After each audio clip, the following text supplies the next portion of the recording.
බුදුරජාණන් වහන්සේ විසින් නින්දා කර ප්‍රතික්ෂේප කරන ලද බ්‍රහ්මතලයක් තියෙන බව ඔයාලා මීට කලින් දැනගෙන හිටියද? කයක් ඇති සිතක් නැති බුදුන් වහන්සේ ප්‍රතික්ෂේප කරපු බ්‍රහ්මතලය ගැන තමයි අද අපි මේ වීඩියෝ එකෙන් සාකච්ඡා කරන්න බලාපොරොත්තු වෙන්නේ.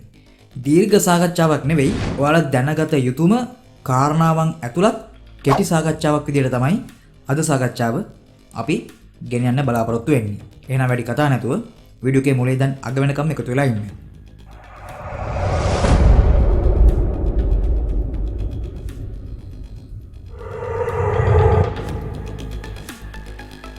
අසඤ්ඤ භාවනාව කියලා කියන්නේ බුදුන් වහන්සේ විසින් නින්දා කර ප්‍රතික්ෂේප කරන ලද බ්‍රාහ්මණ භාවනාවක් මිසක් ආර්ය භාවනාවක් නොවන බව කරුණාවෙන් ඔයාලා හැමෝටම සිහිපත් කරන්න කැමැතියි. සියලුම ආර්ය භාවනාවන්ගේ අවසාන අරමුණ උතුම් වූ නිවන මිසක් ධ්‍යාන මාර්ග නෙවෙයි. හැබැයි භාවනා මාර්ගයේදී නිතතින්ම මේ ධ්‍යාන කියන භාවනාවන් හම්බ වෙනවා. යම් මාර්ගඵල ලාභියෙකු භාවනාවෙන් ප්‍රථම ධ්‍යානය හෝ ලැබුවා නම් ඔහු සුද්ධාවාස බ්‍රහ්මතලයේ උපදිනවා. අනාගාමී කෙනෙක් නම් ඔහු භාවනා නොවැඩුවත් ඔහුගේ චින්තනය નિરાයාසයෙන්ම චතුර්ථ ධ්‍යාන තත්වයේ තමයි තියෙන්නේ. මාර්ගඵල නොලැබූ අයෙකු නම් ඔහු සිටින ධ්‍යාන මට්ටමේ හැටියට සුද්ධාවාස බ්‍රහ්මතලයේ හැර අනෙකුත් රූප ලෝක සහ අරූප ලෝක කියන බ්‍රහ්මතලයන් වල උපදිනවා. හැබැයි අසඤ්ඤ භාවනාව වඩපු කෙනෙක් උපදින්නේ අසඤ්ඤ සත්ත්ව බඹලුවේ. එහි උපන් අයෙකුට කයක් තියෙනවා. හැබැයි සිතක් නැහැ. මලකඳන් වගේ ඔහේ එකම ඉරියව්වකින් කල්ප 10 ගාණක් ජීවත් වෙනවා. හැරෙන්නවත් පෙරලෙන්නවත් හිතක් නැහැ. රැගෙන ආපු බ්‍රහ්ම ආවුෂ අවසන් වෙනතුරුම මලකඳන් වගේ ජීවත් වෙන්නට සිද්ධ වෙනවා.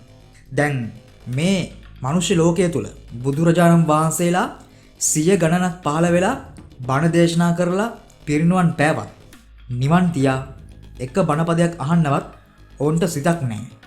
බ්‍රහ්ම ආවුෂ ගෙවුන දාට ආපහු පරණ කර්ම විපාකයක් අරගෙන සතර අපාය වුණත් ඊළඟ උත්පත්තිය ලැබීමට පුළුවන්. බුදුරජාණන් වහන්සේ විසින් බමුණන්ගේ මේ අසඤ්ඤ භාවනාව නින්දා කරලා බැහැර කරේ අන්න ඒ නිසා. සුද්ධාවාස බ්‍රහ්ම ලෝකේ අනේක අතිශයින්ම උතුම්. අරූප ලෝක බ්‍රහ්මතලයක උපදින එකත් උතුම්. රූප ලෝක බ්‍රහ්මතලයක උපදින එකත් යහපත්. රූප ලෝක බ්‍රහ්මතලයක උපදින එකත් යහපත්. හැබැයි අසඤ්ඤ සත්ත්ව කියන බඹලුවේ ඉපදින එක හරියට පාළු අමුසෝනක සිටින මලමිණියකට වඩා වෙනසක් නැහැ. දැන් යහපත් මොකක්ද කියන එක දැන් භාවනා කරන ඔබටම තීරණය කරගන්නට පුළුවන්. මේ ටික භාවනා යෝගාවචරයන් දැනගත යුතුම දෙයක්. භාවනාවක් වැරදීමෙන් කෙනෙක් පිස්සෙක් වීම ගැටලුවක් නැහැ. හැබැයි සත්‍ය දැන කල්ප ගණන් අන්ත අසරණ වෙන්න ඕනේ නැහැ කිසිම කෙනෙක්. ඒ නිසා භාවනාවක් කරනකොට අදාළ කර්මස්ථාන ගැන නිසි අවබෝධයක් ඇතුව කරේ නැත්නම් සමහරක් විට ඔබට අර අසඤ්ඤ සත්ත්ව වගේ අතිශයින්ම දීර්ඝ අවශ්‍ය තියෙන හිතක් නැති කයක් පමණක් ඇති අමුසෝහනක ඉපදෙන්නට ඉඩ තිබෙනවා. ඉතින් ඒ නිසා ඒ වගේ බ්‍රහ්මතලයක ඉපදුනොත් ඔබට වෙන්නේ විශාල හානියක්. කියන්නේ ඔබට සෑහෙන කාලයක් කියලා කියන්නේ ඒක කියලා නිම කරන්න බැරි කාලයක්.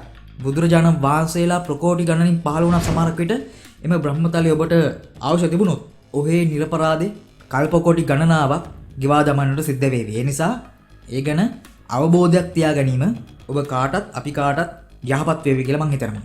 ඉතින් මම අද මේ කතා කරේ වැඩි දෙනෙක් කතා කරන්නේ නැති අසඤ්ඤ සත්ත්ව කියන අමුසොහොන් පිටියකට සමාන බ්‍රහ්ම ලෝකය ගැන.